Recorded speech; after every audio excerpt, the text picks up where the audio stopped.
Olá, minhas amigas, meus amigos, que o Mestre Jesus nos envolva em sua paz.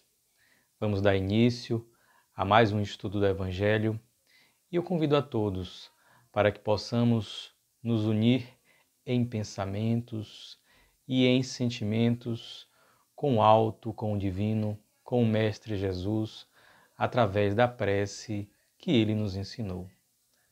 Pai nosso que estais no céu, santificado seja o vosso nome. Venha a nós o vosso reino. Seja feita a vossa vontade, assim na terra como no céu. O pão nosso de cada dia dai-nos hoje. Perdoai as nossas ofensas, assim como nós perdoamos a quem nos tem ofendido. Não nos deixeis cair em tentação, mas livrai-nos de todo mal, que assim seja. O nosso tema de hoje é Pedi e obtereis, que é o mesmo tema do capítulo 27 de O Evangelho segundo o Espiritismo, de Allan Kardec. E o enfoque que é dado no estudo de hoje está relacionado à eficácia da prece, que nós temos ali a partir do item 5 desse capítulo, e nós vamos ler o item 5 e o item 7, que são aqueles itens recomendados pela benfeitora Joana de Ângeles, no livro Jesus e o Evangelho à Luz da Psicologia Profunda, quando estuda esse capítulo, mas vamos também abordar aqui alguns parágrafos do item 6, que complementa o estudo e a reflexão acerca da eficácia da prece. Nós, todos na humanidade, convivemos com as orações, com as preces, desde a antiguidade. A maior parte das pessoas acredita nesta ferramenta, nessa possibilidade de intercâmbio com o alto, com o espiritual e consigo mesmo, com o seu interior. No entanto, muitas dúvidas podem surgir, muitas formas diferentes de compreender como funciona esse mecanismo. E então o capítulo de hoje nos ajuda a ter uma clareza a esse respeito. E o item 5 começa com uma passagem evangélica que está no Evangelho de Marcos, capítulo 11, versículo 24. Só um versículo curtinho, em que Jesus nos disse: seja o que for que peçais na prece, crede que o obtereis, e concedido vos será o que pedirdes. Olha que esclarecimento fabuloso e que Jesus nos traz, mas que precisa ser compreendido, porque senão pode nos levar a uma conclusão completamente equivocada. Ele nos fala que seja o que for que nós pedirmos na prece, vai nos ser concedido. E é claro que aí nós precisamos fazer uma análise dentro de uma razão, dentro de um bom senso e dentro dos princípios trazidos ali pela lei de amor, testemunhados e narrados e cantados, exemplificados por Jesus, porque senão nós vamos diminuir essa expressão evangélica de uma profundidade que nós ainda não conseguimos alcançar aos nossos interesses menores que podemos ter ainda aqui ligados às nossas paixões, aos vícios e às coisas menos relevantes do cotidiano. E então, no item 6, Allan Kardec desenvolve um raciocínio mostrando que, por um lado, existe um grupo de pessoas que entende que a prece é desnecessária. E não é porque essas pessoas não tenham uma fé, uma concepção em Deus, na divindade, na espiritualidade. É porque elas compreendem que, sabendo Deus de tudo, que tendo Ele consciência inclusive dos nossos desejos, dos nossos anseios e das nossas necessidades, de nada adianta, de nada serve, é inútil a prece, porque Deus já sabe o que nós queremos. Antes de nós pedirmos, Ele já sabe. E Ele já sabe o que é que de fato nós precisamos. Então, só iria nos dar aquilo que nós precisamos e que muitas vezes nós nos frustramos com a prece porque temos uma percepção de que ela não foi atendida. nós a direcionamos para determinado objetivo, para determinada anseio, aspiração, determinada situação, e aquilo não se desenvolve como nós desejávamos e como nós pedimos na prece. Então tem pessoas que ficam frustradas em relação a isso. E aí esse grupo entende, Deus sabe já o que é melhor para cada um. Então ele já está provendo sempre a cada cidadão, a cada pessoa, a cada indivíduo, a cada forma de vida, aquilo que é melhor para ela. E quando nós nos frustramos é porque o nosso desejo está se distanciando do que é melhor na concepção divina. E então, daí porque vem esse grupo que entende que ela é inútil. E aí Allan Kardec faz algumas considerações interessantes e traz aqui os esclarecimentos dos espíritos.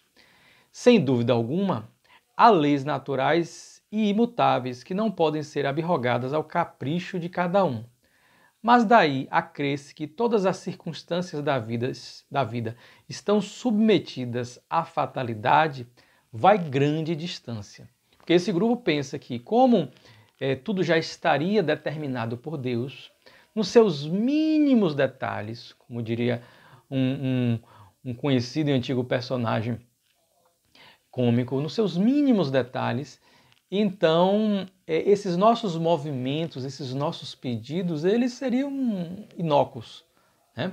E aí Kardec traz aqui o ensino dos espíritos e diz, não, existem acontecimentos, existem determinadas realizações que têm uma definição, que têm um direcionamento firme, e que o nosso pedido, ele via de regra, não será apto a promover uma mudança nisso, uma reavaliação, porque às vezes é uma questão macro. Imagine que muitas vezes nós pedimos para não chover em tal lugar, para não acontecer isso. E ali esses fenômenos meteorológicos, eles estão dentro de uma lei natural, existem espíritos responsáveis por administrarem de uma maneira geral esses fenômenos, mas é claro que será muito rara uma hipótese em que pelo pedido de uma única pessoa vai se modificar toda uma realização de uma região. É claro que pode acontecer. O próprio Jesus, quando estava no barco, lá na sua barca com os discípulos, ele acalmou os ventos, a tempestade. Mas era Jesus cumprindo a sua missão ali de se apresentar, de se mostrar como o Messias, o Filho de Deus, o Filho do homem. Mas de uma maneira geral, essas intervenções espirituais, elas acontecem, mas dentro de um objetivo que atinja uma coletividade. Um pedido em específico pode acontecer? Pode, mas a probabilidade é muito menor. Às vezes nós até achamos, orei e aí o sol abriu, foi graças ao meu pedido, né? Mas o bom senso e a razão nos levam a compreender que na maior parte das vezes não é por conta desse nosso pedido. Mas ele diz que daí crer-se que tudo está definido, que como a ditado, né, que já estava escrito, já estava definido, não é assim que acontece. Até porque as programações espirituais, né, todos nós estamos imersos em programações espirituais coletivas e individuais, sobretudo as individuais, elas não são estanques, inflexíveis. Nós confundimos muitas vezes esses desígnios e essa forma de agir da espiritualidade. Achamos que está tudo assim definido, antes de a gente nascer já está, tal dia eu estarei em tal lugar fazendo tal coisa com tal pessoa, já está definido que terei tal profissão, já está definido que me casarei com tal pessoa, que terei tantos filhos, quando na realidade a programação estabelece padrões de possibilidades.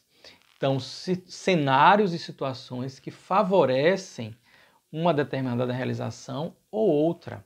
Pode existir uma programação, por exemplo, relacionada a uma profissão, mas aquilo só vai se concretizar se eu cumprir o papel que me compete para que aquilo se efetive. Não será algo que acontecerá espontaneamente na quase totalidade dos casos. Até mesmo para você ser beneficiado com um prêmio da loteria, da Mega Sena, outro prêmio equivalente, nós precisamos fazer alguma coisa, nós precisamos jogar e nós precisamos acompanhar, porque tem gente que não joga e não vai ganhar, e tem gente que joga, mas depois não acompanha. E existem casos de pessoas que acertaram e perderam o bilhete porque não estavam acompanhando. Então, até nesses casos, e é claro que existe aí uma razão pela qual a pessoa, uma razão espiritual pela qual a pessoa está tendo aquela oportunidade daquele prêmio, em que a pessoa não acompanha e perde.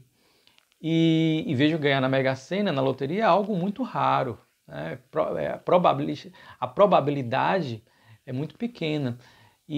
Nas coisas das nossas vidas, mesmo que exista uma programação espiritual, ela é algo que está ali, como vamos dizer, no papel da nossa programação, mas cabe a nós fazer o esforço para que aquilo se concretize, seguindo ali as intuições que vão nos direcionando para aquilo que nos compete fazer. Mais adiante, nos diz Kardec, sendo livre o homem de agir num sentido ou outro, seus atos lhe acarretam, e aos demais consequências subordinadas ao que ele faz ou não. Então veja, os nossos atos vão acarretar essas consequências para nós e para os outros que nos cercam. Há, pois, devidos à sua iniciativa, sucessos que forçosamente escapam à fatalidade e que não quebram a harmonia das leis universais. Do mesmo modo que o avanço ou o atraso do ponteiro de um relógio não anula a lei do movimento sobre a qual se funda o mecanismo. Possível é, portanto, que Deus aceda a certos pedidos, sem perturbar a imutabilidade das leis que regem o conjunto, subordinada sempre essa anuência à sua vontade. Então, os Espíritos nos deixam claro que existem situações em que, de fato, há uma programação e que não submeterá a uma alteração em razão dos nossos pedidos, mas que a grande parte dos acontecimentos da vida são consequências das nossas ações, dos nossos esforços, mas aí entra sim uma dinâmica da vida, uma avaliação, e que Deus, em determinados momentos, e cuja vontade vai se operacionalizando através de tantos e tantos espíritos, mensageiros espirituais e também de pessoas encarnadas, que também têm essa função, Deus pode aceder, Ele pode concordar. Então existe um processo de dinâmica da vida. Quantas vezes nós fazemos um pedido à espiritualidade e a espiritualidade avalia aquele nosso pedido, verifica se é bom para o nosso momento existencial, verifica se há sinceridade ali, se há condição de eu vivenciar aquela experiência de forma que ela seja positiva para mim e para os outros, e eles podem então materializar, ajudar a criar. É como se nós estivéssemos no caminho e eu faço um pedido, e aí na estrada uma ação espiritual abre uma bifurcação, mas coloca à minha disposição. Eu posso continuar seguindo na direção da estrada ou posso ir por aquela bifurcação que decorreu de um pedido meu. Ao entrar por aquela bifurcação, o cenário vai se modificando. Então, outros desdobramentos podem surgir dali. Então, veja, eu posso ter reencarnado com uma programação inicial para ser um enfermeiro. E aí, no meio do caminho, as coisas vão mudando e eu vou tendo outros anseios e algumas dificuldades. E aí, no meio do caminho, eu resolvo ser professor. Ah, então você não está cumprindo a sua programação, sua reencarnação vai ser perdida. Não, naquela bifurcação, naquele novo caminho, eu posso sedimentar, eu posso realizar, eu posso plasmar realizações, feitos que terão na sua essência uma correspondência com outra que eu faria. Claro que vai me ajudar a desenvolver determinadas habilidades, determinadas experiências que vão gerar um aperfeiçoamento do espírito num campo com certa diferenciação. E aquele outro programado eu não terei tanto contato. Mas numa outra experiência terei. E este outro que talvez eu só viesse a ter lá na frente, eu já tenho agora. E aí há um aproveitamento espiritual. Às vezes os espíritos também percebem que por um acontecimento em nossas vidas há uma dificuldade, um obstáculo. Então algo que eu deveria fazer é retardado para adiante, para mais adiante. Porque vejam, existem as nossas programações individuais e existem as programações coletivas. Então existe uma programação, por exemplo, de uma família, e cada um ali, e muitas pessoas falam, eu não pedi para nascer. Pediu sim. Na maior parte dos casos nós pedimos. Foi fruto de um pedido e nós obtivemos a experiência carnal. E aí nós pedimos para nos encontrar, para viver uma experiência na família com aquela pessoa. E ela vem, seja por afinidade, seja por necessidade, mas nós pedimos. A maior parte das vezes nós pedimos. Algumas delas nos foi sugerido e nós aceitamos. E uma pequena parcela nos foi imposto. Mas nós pedimos. Então nós pedimos para nascer. E quando nós pedimos para nascer, e isso é atendido, no compromisso espiritual que nós firmamos, existe o pacto, o compromisso de eu então preservar a minha vida até a época que é programada. Nós pedimos isso para nascer e está implícito que nós então vamos enfrentar aquela experiência até o fim, até o último suspiro. Eu me recordo que no ano de 2010, salvo engano, eu e minha esposa fomos para um daqueles eventos, Encontro com Divaldo Franco, lá nas imediações de Salvador, no litoral norte, e com muitas palestras, sempre ele ali à frente, seminários. E teve um momento, uma tarde, que ele nos ofereceu, orientado ali pela benfeitora espiritual Joana de Ângeles, um momento de visualização, de meditação, de visualização terapêutica. Mas foi uma dinâmica que não foi apenas uma dinâmica nossa de vigília, da matéria, com um viés psicológico, foi também uma experiência espiritual. Então nós fomos conduzidos a ter um processo de visualização, de relaxamento, mas em determinado momento entrávamos em contato cada um com o seu benfeitor espiritual, tinha um momento ali sublime de troca de afeto, simbolicamente de presentes, mas em determinado momento, e era uma dinâmica conduzida ali pela benfeitora Joana de Ângeles, através de Divaldo, nos era mostrado pelo nosso benfeitor uma espécie de pergaminho onde estava a programação da reencarnação de cada um.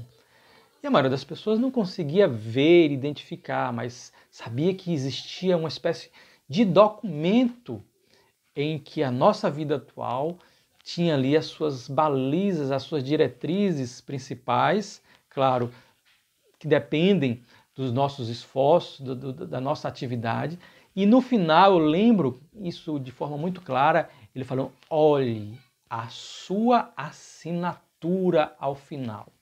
Mostrando ali, é um documento que nós fiamos, que nós assinamos, colocamos ali a nossa palavra. Porque há um investimento imenso, há um investimento muito grande, há um investimento de amor, há um investimento de sabedoria para nós nascermos. Nós renascermos na matéria é uma das maiores demonstrações de amor de Deus por cada um de nós. Deus nos dá um novo início, um novo começo, um novo livro da vida com páginas em branco, nos permitindo escrever as nossas histórias com o auxílio de anjos, de espíritos amigos que vão nos soprando boas ações, bons sentimentos, boas ideias. E Deus, na sua bondade, na sua misericórdia, não nos dá obrigações e experiências que nós não conseguimos carregar. Aquelas que nós temos hoje, que podem nos parecer pesadas, são muito mais leves do que o nosso nível de resistência. Mas a misericórdia divina nos faz isso. Então, e nos traz o esquecimento benéfico para que nós não vivamos mergulhados em culpa, não vivamos mergulhados em remorso, A mensagem do Cristo é uma mensagem de esperança, é uma mensagem daqui para frente, com o peso sim da cruz, dos equívocos do passado, mas esse peso que nos ajuda a nos fortalecermos. E em nossos caminhos sempre aparecem aqueles amigos, aqueles sirineus que em determinados momentos carregam a nossa cruz por um instante para que nós possamos descansar. Então nós pedimos para nascer, ou muitas vezes nos é dada essa oportunidade como um remédio restaurador para que nós saiamos de um momento de muito sofrimento psíquico, de um momento em que no plano espiritual estamos com sequelas espirituais de quedas anteriores. Então Deus nos dá um novo corpo, uma nova experiência, espíritos que vão ser nossos pais, nossos irmãos, nossos professores, nossos amigos. E então nós temos essa oportunidade de recomeçar, mas ali tem o compromisso de ir até o fim, de aproveitar cada momento, porque por mais doloroso que ele possa parecer, é a melhor experiência que nós temos. A desistência sempre amplia as dores e não traz qualquer resultado. E aqui nós temos no Evangelho a lição do Mestre a nos dizer que nós devemos pedir e nós obteremos. E é claro que este pedido do Cristo nos leva àquelas buscas essenciais do Espírito. Não são as coisas, as necessidades do dia a dia, que não são banais, mas que estão ao nosso próprio alcance, ao nosso esforço. São aquelas aspirações do Espírito, ou os confrangimentos, as dores, as aflições. Nesse sentido, quando nós oramos, nós sempre teremos o bálsamo divino a aliviar as nossas dores, a tirar as nuvens da nossa mente, nos ajudando a ver o horizonte à nossa frente. E no item 7,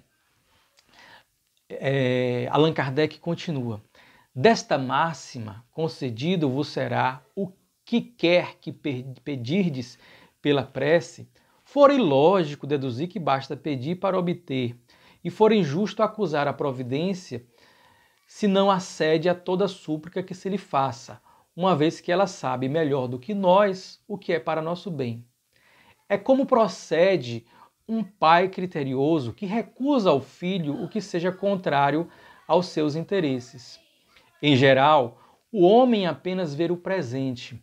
Ora, se o sofrimento é de utilidade para a sua felicidade futura, Deus o deixará sofrer, como o cirurgião deixa que o doente sofra as dores de uma operação que lhe trará a cura.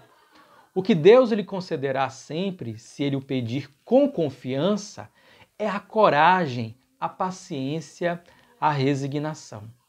Também lhe concederá os meios de se tirar por si mesmo das dificuldades, mediante ideias que fará lhe surgiram os bons espíritos, deixando-lhe dessa forma o mérito da ação. Até nas questões do dia a dia do nosso trabalho, quando legítimo. Eu me recordo certa vez que eu estava acompanhando um caso de um processo criminal de uma jovem adolescente que tinha sido vítima de estupro por um familiar, um tio. E ela foi ouvida por uma primeira vez por conselheiros tutelares, por professoras. O fato veio à tona através da angústia dela percebida pela professora que levou ao conselho tutelar, que depois levou o caso ao Ministério Público, à polícia, foi feita uma apuração e a jovem sempre relatava e confirmava aqueles abusos com muita convicção, com muita verossimilhança nas suas falas. Mas depois que aquele caso virou um processo e o familiar estava preso, ela passou a sofrer um processo de revitimização. Então a própria família começou a pressioná-la para mudar o seu depoimento. E eu me lembro que ela então, espontaneamente, a jovem foi ao fórum dizendo para o juiz que queria mudar o seu depoimento. O juiz marcou uma audiência e naquela audiência estava o Ministério Público, a nossa pessoa, estava o advogado, e ela começou a desdizer o que dissera em todas as outras vezes que ela falou.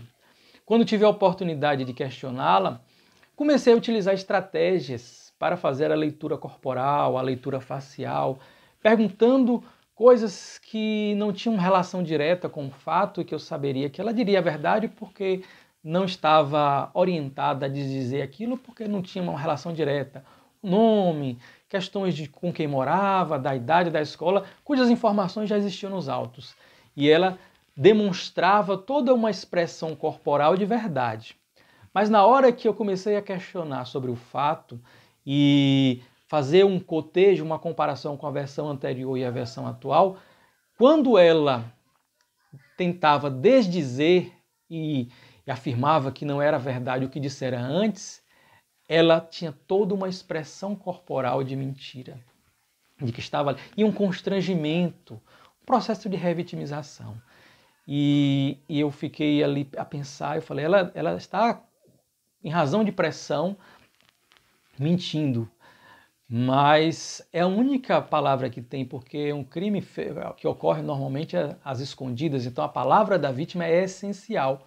E aí fiquei naquele dilema e vendo os outros atores processuais já com intervenções que denunciavam um desfecho do processo, um arquivamento, um encerramento do processo, e naquele momento eu intimamente comecei a orar, pedir à espiritualidade que me desse uma intuição do que fazer para que aquele caso não se encerrasse sem que houvesse pelo menos um esforço de maior esclarecimento.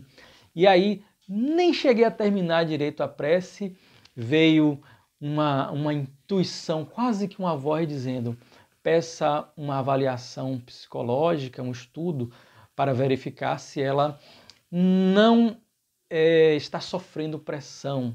Qual o contexto? Peça um estudo psicossocial dela diante desse novo contexto que sugere alguma influência ou pressão que representa mais uma agressão sobre ela.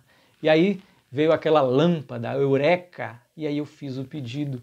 E então foi deferido e aí tivemos o desenrolar do processo que nos permitiu ter um esclarecimento melhor dos fatos. Mas veja, uma coisa do nosso dia a dia, mas legítima, verdadeira. E aqui os Espíritos falam, ó, também lhe concederá os meios de se tirar por si mesmo das dificuldades, mediante ideias que lhe fará, lhe surgiram os bons espíritos. Os espíritos vão sugerir, deixando-lhe dessa forma o mérito da ação. Ele assiste os que ajudam a si mesmos, de conformidade com esta máxima: ajuda-te, que o céu te ajudará. Não assiste, porém, os que tudo esperam de um socorro estranho, sem fazer uso das faculdades que possui. Entretanto, as mais das vezes, o que o homem quer é ser socorrido por milagre, sem despender o mínimo esforço. Então, nesses casos, nós não teremos atendidas as nossas preces, mas quando a fazemos, nos ajudando para que o céu nos ajude, aí sim a nossa fé levará a essa realização, porque não será aquela fé, como dizia o apóstolo Tiago, que a fé sem obras é morta. A fé deve ser preenchida através das obras que vão levar à realização, ao acontecimento daquilo que nós esperamos. E devemos também lembrar de todas aquelas coisas que nós desejamos, que nós pedimos. Lembrar dos dias que nós rezamos, que nós oramos, que fizemos prece, por aquelas coisas que hoje nós temos. Precisamos ter um olhar de gratidão. Temos que não ter a prece apenas como esse elemento de pedido, mas como esse elemento de reconhecimento da bondade divina, como esta ferramenta divina que nos liga a Deus, que nos liga ao nosso eu profundo, à nossa memória espiritual e que nos permite, assim, estar cada vez mais conectados com a programação que Deus tem para nossas vidas, para a vida de cada um. Que Deus nos abençoe, que através da prece nós possamos estar sempre em contato com Ele, possamos ouvi-lo com os ouvidos dos nossos corações, para que o nosso coração possa pulsar em amor, vibrar em amor, e o amor vai preencher as nossas vidas com o verdadeiro alimento que os nossos espíritos necessitam. Que Jesus nos abençoe hoje e sempre.